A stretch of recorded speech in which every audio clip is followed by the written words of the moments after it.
Another day, another vlog at another blessings na naman sa atin mga tropa. At sa video pala na to ay pag-uusapan pala natin mga tropa ang choke dito sa may Honda Supremo. Pero bago natin pag-usapan yan mga tropa, isang mabilisang intro muna tayo. Alright mga tropa, no? So marami kasi yung nagtatanong sa akin about sa choke ng Honda Supremo. So ito nga mga tropa, ito yung choke ng Honda Supremo, no? So ang dami kasi nagtatanong kung para saan nga ba yan, no? So ano nga ba kasi ang choke mga tropa? So ang choke kasi, ito yung nagbibigay o nagdadagdag ng gas dito sa may karburador para mabilis na makaakyat yung gasolina papunta dito sa karburador. So ano nga ba yung purpose nito mga tropa, no?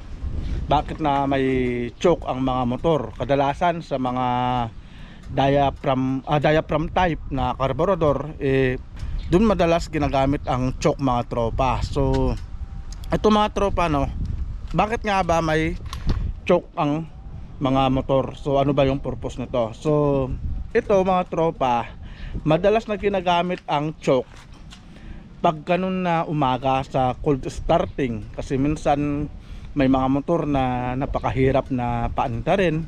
So yun yung purpose nun, para mabilis na umakyat yung gasolina at para mabilis na umandar yung mga motor natin. So yun yung isang gamit ng choke para sa mga motor natin, hindi lang sa Honda Supremo kundi para sa lahat ng mga motor natin, lalo na sa mga carburetor, anong tawag doon, diaphragm type na carburetor pa, madalas yun talaga ang ginagamitan ng choke mga tropa. So ito yung isang ipapaliwanag ko rin mga tropa, no, kasi maraming nagtatanong kung pwede nga ba na gamitin o patakbuhin yung motor habang naka-choke siya.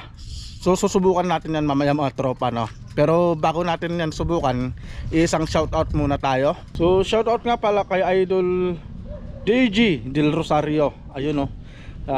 Siya pala yung nagtatanong kung para saan nga ba yung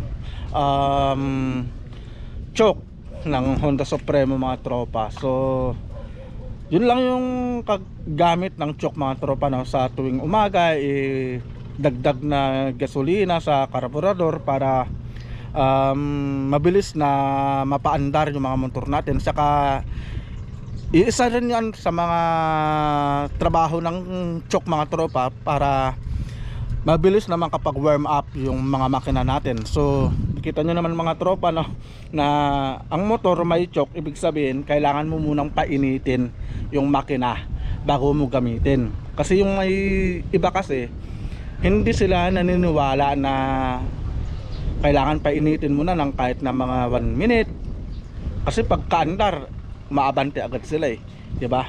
Na supposed to be kailangan mo nang painitin, kaya nga may choke, diba? Kaya may choke kasi yan yung papaalala sa atin na kailangan nating painitin muna yung makina para maka-circulate yung langis sa loob ng makina mga tropa. Pero bago pala tayo matapos mga tropa, gaya ng sabi ko, susubukan muna natin tong Honda Supremo natin kung pwede nga ba siyang patakbuhin na naka-open yung choke, no. So siyempre hindi naman pwedeng puro salita na lang, diba? Kailangan natin ipakita sa mga viewers natin na kung paano nga ba yung takbo ng mga motor natin pag naka-open yung choke. So tatry natin mga tropa. Alright mga tropa, no, so i-open natin itong choke nya, tapos papalanda rin natin si Raptor na pula. Ayan mga tropa, umaakyat na yung choke.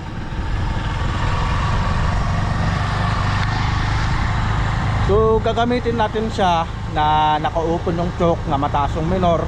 Papatakbuhin natin siya kung paano nga ba yung resulta nito mga tropa.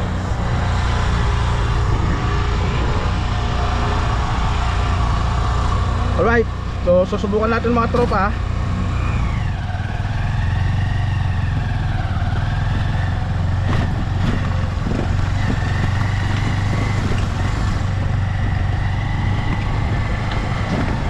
Iikot lang natin dito.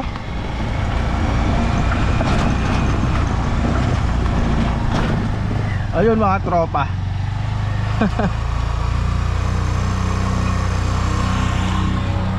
Kung mapapansin nyo, grabe, napakataas ng minor. Tapos para siyang nabubulunan. So para siyang sakal na sakal yung makina. Parang hindi makausad. So minsan kasi yung ganyan, minsan pag naka-open yung choke mo, yan yung isang dahilan kaya minsan namamatay yung mga makina. So hindi pwedeng patagalin yung kanyang kataas ng minor mga tropa kasi masisira yung makina. So pag ganyan na nag-open tayo ng choke, pinakamatagal na mga tropa is yung mga 30 seconds na ganyan na mataas yung minor. Tapos pwede na nating i-close yung choke mga tropa, no. So yun lang yung vlog natin mga tropa. So sana nakapag-share ulit tayo ng bagong kaalaman sa ating Honda Supremo. At hindi lang po sa Honda Supremo kasi karamihan naman sa mga motor ngayon lalo na sa mga carburetor type, no, may choke talaga. So kailangan nating gamitin yan tuwing umaga para hindi na rin tayo mahirapan sa pagpapaandar sa pagpapainit ng mga motor natin. Alright mga tropa, so yun lang yung vlog natin at ingat po tayong lahat and God bless. So see you po sa next na vlog natin mga tropa.